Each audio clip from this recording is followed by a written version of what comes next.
तो welcome back to YouTube channel guys, hope you guys are doing good. So guys, आज की video में हम अपनी स्कोडा लोरा का एक्सल रिपेयर कराने जा रहे हैं। हमारी गाड़ी का एक्सल अभी तक ओरिजिनल है, कभी चेंज नहीं हुआ है, ना कभी रिपेयर हुआ है। तो हमारे एक्सल में क्या हो रहा है, जैसे हम राइट या लेफ्ट टर्न लेते हैं गाड़ी का, तो उसमें कट कट कट कट करके एक वियर्ड सी आवाज़ आ रही है, जो हम मतलब सेफ़ भी नहीं है हाई स्पीड के लिए, और हाई स्पीड का लो स्पीड के लिए भी सेफ़ नहीं है।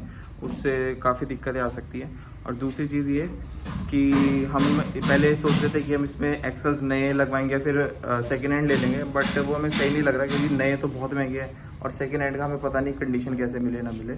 सो इसलिए हम इतने अपने ओरिजिनल जो एक्सल्स हैं हम इनको ही रिपेयर करा रहे हैं। सो पहले आपको गाड़ी की कंडीशन वगैरह दिखा देते हैं, कैसी कंडीशन है, क्या है, और गाड़ी कैसे मतलब आवाज़ क्या कर रही है, कट कट क्या आवाज़, हम जो मैं आपको बता रहा हूँ क्या आवाज़ है।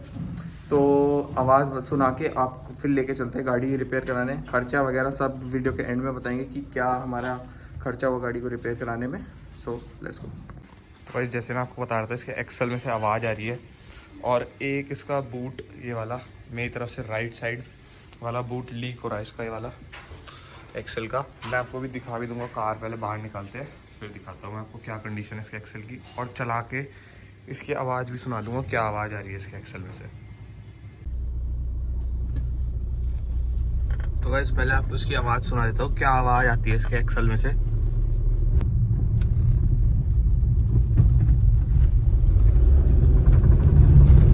तो गाइस ये आवाज़ आई होगी कड़ कड़ कड़ कड़, यही आवाज़ है जो कार में आती है। अब इसको चलते हैं कराने, फिर देखते हैं। गाइस मैंने आपको गाड़ी दिखाई दी है और आपको साउंड भी सुना दिया कि क्या साउंड है आ रही है, जो कट कट का साउंड में डिस्क्राइब कर रहा हूँ।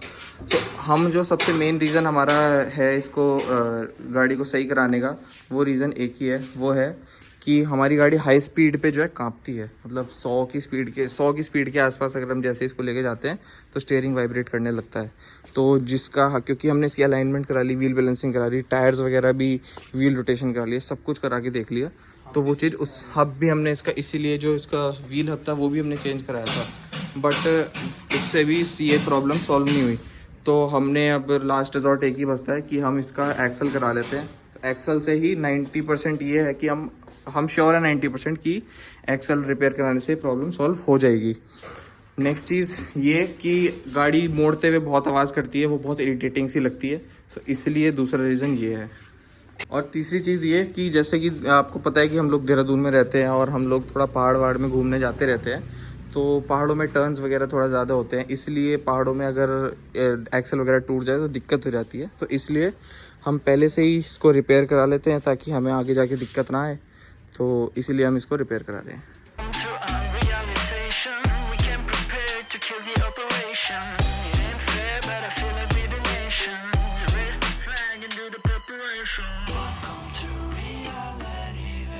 काम चालू हो चुका है अपनी कार का और खुलने लग गई है। अब देखते हैं खुल के क्या रिपोर्ट आती है इसकी। गाइस आप देख सकते हैं, अब जैसे हमारा टायर खुल चुका है, अब इसमें से ये लोग एक्सल को खोल रहे हैं।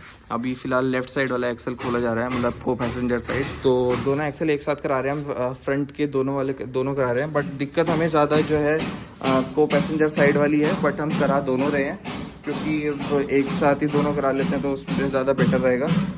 और दूसरी चीज़ ये कि ये जैसे हम एक्सल खोल रहे हैं, इसके बाद आपको इसकी हालत दिखा देते हैं। आप देख सकते हैं फ़ोटोज़ में कि हालत बहुत ज़्यादा ख़राब है।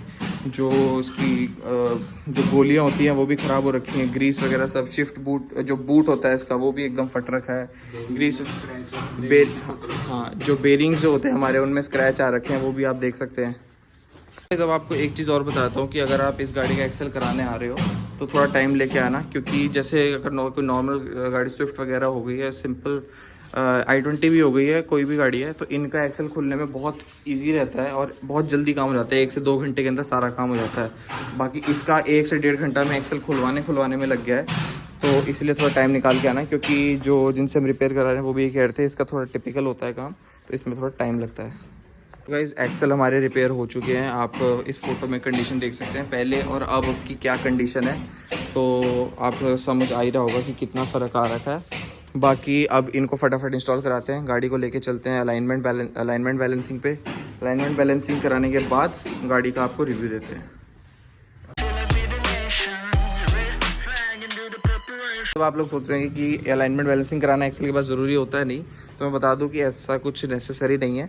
हमने गाड़ी के टायर रोटेशन कराई है क्योंकि गाड़ी हमारी ऑलमोस्ट 8-9 हज़ार किलोमीटर हो चुकी है, तो हमने टायर रोटेशन कराने के बाद इसलिए हम इसकी अलाइनमेंट बैलेंसिंग करा रहे हैं, जो कि एक नेसेसरी पार्ट बन जाता है आफ्टर टायर रोटेशन। सो इसीलिए हम टायर रोटेशन करा रहे हैं, ताकि जो हम सोच रहे थे कि गाड़ी वाइब्रेट, वो बिल्कुल ही एलिमिनेट हो जाए। तो गाइस ये जो हम वीडियो बना रहे हैं अब लगभग 1 से 1.5 महीने बाद बना रहे हैं। हमारा एक्सेल रिपेयर हुए काफ़ी टाइम हो चुका है और हम इसमें लगभग 1000 किलोमीटर की एक ट्रिप भी करके आ गए हैं। तो आपको रिव्यू बताते हैं कि अब जो हम आपको वाइब्रेशन बता रहे थे हाई स्पीड पे जो गाड़ी वाइब्रेट कर रही थी, वो बिल्कुल बंद हो चुकी है, एकदम ज़ीरो। और दूसरा, जो आवाज़ साउंड आपको सुनाई थी अब वीडियो की शुरुआत में, जो cut cut cut cut sound थी, वो भी बिल्कुल बंद हो चुकी है। और तीसरी चीज़ जो फ़ायदा हुआ है कि ये कि जो हमारे सस्पेंशन में नॉइज़ थी, जो गड्ढों में नॉइज़ आती थी, वो बिल्कुल बंद हो गई है। जो हम पहले सोच रहे थे कि हमारे जो शॉकर्स हैं वो ख़राब हैं, बट शॉकर हमारे काफ़ी सही हैं। जो अब बिल्कुल भी आवाज़, मतलब जो गड्ढों में आती थी पहले, वो बिल्कुल बंद हो गई है। तो शॉकर में भी हमारे कोई दिक्कत नहीं है। जो प्रॉब्लम थी हमारे एक्सेल में थी, जो कि हमने रिपेयर करा दी है। सो गाइस अब बात कर लेते हैं प्राइसिंग की कि क्या खर्चा पड़ा हमें दोनों एक्सेल रिपेयर कराने का। सो अगर आप इस गाड़ी का एक्सेल रिपेयर कराते हो तो कम से कम, मतलब कम से कम आपके 7 से 8 हज़ार रुपये लग ही जाएंगे। क्योंकि आपको लमसम बताऊं तो इसमें जो गोलियां होती हैं, जो बॉल्स होती है, वो डली हैं। शिफ्ट जो बूट होते हैं, बूट डले हैं। बूट लगभग 500 रुपये का तो एक बूट ही है, 2 बूट डले हैं। तो हर चीज़ का खर्चा, लेबर वगैरह बहुत चीज़ें होती है। इसका खोलने में भी बहुत टाइम लगता है, बांधने में भी काफ़ी टाइम लगता है। सो इसलिए लगभग 7 से 8 हज़ार का खर्चा इसमें बैठ जाता है। तो गाइस आज की वीडियो के लिए इतना ही था। अगर वीडियो अच्छी लगी तो लाइक करना, शेयर करना, सब्सक्राइब करना। और जो भी क्वेश्चंस हैं, अगर कुछ रह गया हो तो आप कमेंट्स में पूछ सकते हैं, आपको आंसर बिल्कुल मिलेगा। सो मिलते हैं नेक्स्ट इसी ऐसी वीडियो में। Thank you so much watching. Welcome to our realization. We can